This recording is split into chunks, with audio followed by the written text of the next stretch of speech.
The directions tell you to define the terms in bold using the Holocaust Dictionary by highlighting the term and adding the definition in the comment.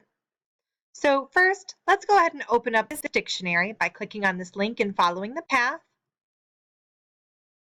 and then head back to our article.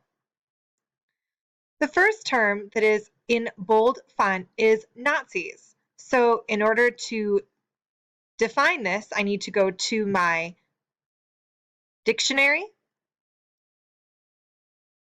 and find the term.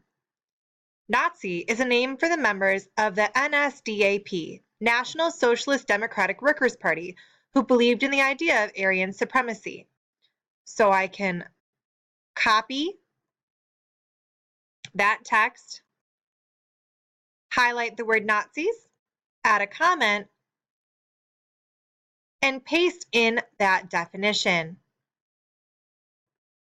Let's do one more. The next bold word is Jews. So if I go to J, I find Jews, and it says persons identifying themselves with the Jewish community or as followers of the Jewish religion or culture. So again, highlight and copy the definition, highlight the word, and then I can add the comment and paste in my definition.